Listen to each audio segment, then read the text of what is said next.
Bună ziua tuturor și bine v-am regăsit! Haideți să vedem de această dată ce vor să ne spună cărțile pentru voi. Într-adevăr, astăzi este o sărbătoare destul de mare, schimbarea la față. Cine știe, poate că și persoana la care vă gândiți voi atât de mult își schimbă gândirea în bine. Da? Hai să vedem totuși despre ce este vorba.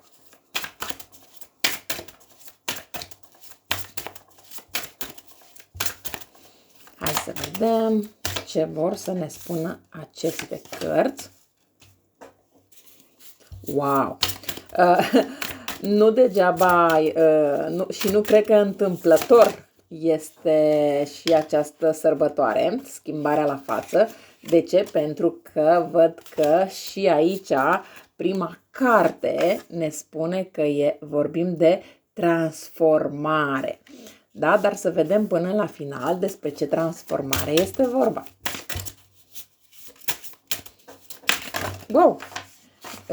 E o transformare destul de mare, pentru că văd că cărțile cad destul de multe, și destul de repede. O să încerc să vedem exact despre ce este vorba. Bun. Ultima carte care a rămas la acest pachet este cartea zodilor de foc, cum ar fi berbec, leu, săgetător. Dar, bineînțeles, că și mai avem aici încă o carte de berbec, deci e foarte clar că predomină în special berbecul, dar zodiile de foc, plus că avem aici și zodii de aer, dar și zodii de pământ. O să mut puțin camera. Așa. Aici, în cazul vostru, văd o combinație de tensiune și, dar în același timp și o situație plină de satisfacție. De ce spun acest lucru? Pentru că îmi este foarte clar că prin ceea ce se întâmplă în aceste momente în viața voastră, e adevărat, nu este o situație tocmai drăguță, este o combinație plină de tensiuni din foarte multe puncte de vedere. S-ar putea ca în ultimele zile sau în ultima perioadă să vă fi certat cu o anumită persoană, însă toate aceste tensiuni aduc această transformare despre care am vorbit puțin la început în viața voastră. Este nevoie de această transformare. De ce? Pentru că această transformare, în primul rând, este sprijinită de îngerii voștri păzitori și, bineînțeles, că va aduce foarte multă armonie. Pe lângă faptul că va aduce armonie, va fi un flux destul de perfect între voi și persoana dragă la care voi v-ați gândit în momentul în care ați ales să vă uitați la acest videoclip, dar va fi și o unire. Aici cred că această unire va fi destul de curând. De ce? În primul rând pentru că avem acest triunghi, dar avem și acest ceas, să-i zicem așa, și cred că această unire va fi cumva peste vreo 12 zile, între 12 zile și nu știu, 12, 17, poate să fie zile, poate să fie în ziua de 12 sau în ziua de 17, dar mai poate să... Oricum, până la sfârșitul lunii, aici cred că lucrurile se vor clarifica destul de mult. De ce? Pentru că am spus, aici nu este o situație care durează de ieri, de azi, poate să fie o situație care durează de ceva timp. Ideea este că deja îngerii fac, sau universul, sau cum vreți voi, divinitatea, cum vreți voi să numiți, face în așa fel încât această perioadă grea pentru voi să se termine și să se transforme în ceva foarte benefic. Din câte văd aici, chiar dacă sunteți oameni simpli sau nu, în sens de, din punct de vedere financiar, voi sunteți modești, nu vreți să atrageți foarte, foarte mult atenția celor din jurul vostru prin ceea ce aveți. Și asta este ce îl sau o atrage pe partenerul sau partenera voastră destul de mult.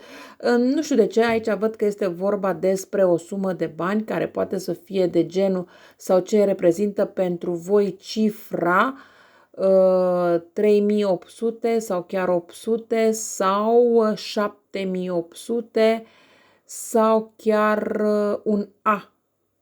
Nu știu, voi știți mai bine, sau chiar 1. Dar eu mai avem și cifra 7 ca un semn, da? Deci îmi este foarte, avem cifra banilor, 8. Deci îmi e foarte clar aici că ceva ține din punct de vedere financiar. Așteptați să se schimbe ceva din punct de vedere financiar. Poate că, nu știu, vreți să faceți anumite îmbunătățiri la casă, poate vreți să faceți în relația voastră, poate cine știe. Indiferent despre ce îmbunătățiri este vorba, este bine că sunteți pe drumul cel bun. Adică, aceste tensiuni dintre voi și persoana dragă nu sunt tensiuni întâmplătoare, sunt tensiuni care să vă transforme, să vă schimbe mentalitatea, gândirea amândurora și a gândi fiecare ce este mai bun pentru voi.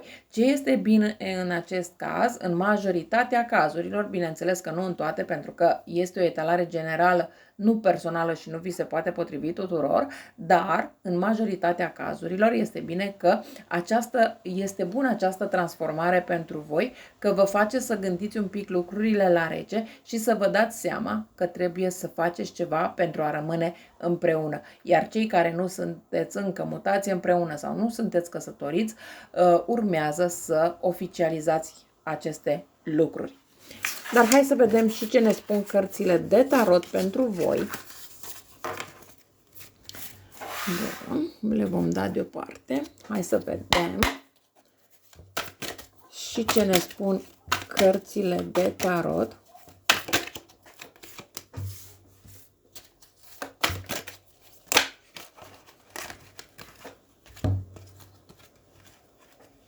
Wow! Păi, în primul rând, aici îmi este foarte, foarte clar că această persoană are frica de a vă pierde. Posibil chiar să fie o oarecare distanță între voi, orică este o distanță fizică, orică este un pic o detașare și așa mai departe. Această persoană, asta nu înseamnă că această persoană nu se gândește la voi. Ba din contră, se gândește la voi, își dorește să facă anumiți pași față de voi, doar că în acest moment s-ar putea să pună mai mult accent pe partea de carieră, pe partea de finanțe, decât pe relația voastră. Aici mai pot să spun că această persoană chiar gândește că și voi în același timp puneți mai mult accent pe partea financiară, pe partea carierei. Exact ce spuneam, că vreți probabil să cumpărați o casă împreună, să faceți anumite îmbunătățiri la o casă sau poate că strângeți chiar bani să vă faceți propria nuntă. De ce nu? Ideea este că aici un pic de atenție. De ce spun un pic de atenție? Pentru că din goana asta de a strânge bani s-ar putea să deveniți un pic mai stresanți și să aveți tot felul de discuții. Nu neapărat că acele discuții sunt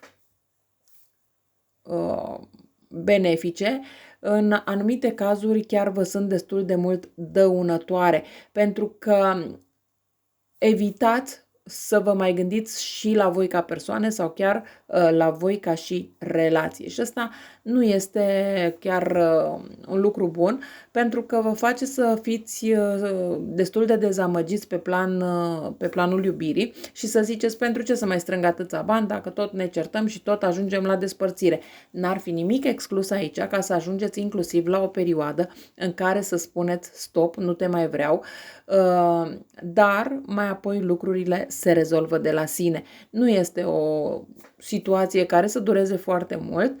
Lucrurile se rezolvă pas cu pas. În momentul în care vă calmați amândoi, lucrurile se rezolvă. Deci nu se pune problema, doar că un pic de atenție, că treceți un pic de la o extremă la alta și faptul că vreți mai mult și mai mult și mai mult să devină destul de stresant pentru voi și s-ar putea să vă luați chiar și la servici, vă luați în cărcă mai multe responsabilități decât puteți duce voi și mai apoi să realizați că da, v-ați axat destul de mult pe partea de carieră, dar ați uitat de partener sau de parteneră, iar partenerul sau partenera s-a cam săturat să vă tot aștepte. Și bineînțeles că după veți sta de vorbă și veți reuși să rezolvați problemele dintre voi, doar că trebuie fiecare să mai lase de la el și fiecare trebuie să știe foarte clar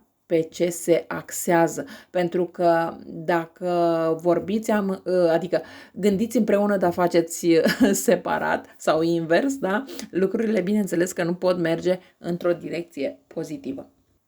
Să nu vă fie de mirare aici dacă unul dintre voi doi spune gata, m-am săturat, vreau să o iau de la capăt. Și da, într-adevăr, se va îndepărta pentru o perioadă de timp, dar mai apoi va reveni.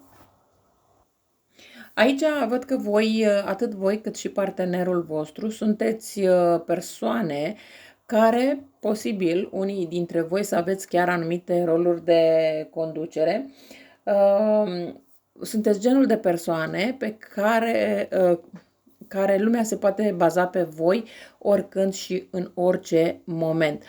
Un pic de atenție din punctul ăsta de vedere, nu zice nimeni să nu ajutați persoanele din jurul vostru, nu spune nimeni să nu fiți empatici cu persoanele din jurul vostru, doar la fel, puțin de atenție, să nu fiți prea darnici cu cei de lângă voi și să fiți egoiști cu voi înșivă, unul cu celălalt. Pentru că, așa cum am spus, treceți de la o extremă la cealaltă, nu știți să vă dozați energia și atunci apar tot felul de disensiuni între voi doi și nu este o situație prea drăguță. Și atunci trebuie să vă luați un răgaz, să respirați adânc și să vă gândiți destul de bine ce vreți să faceți pe mai departe.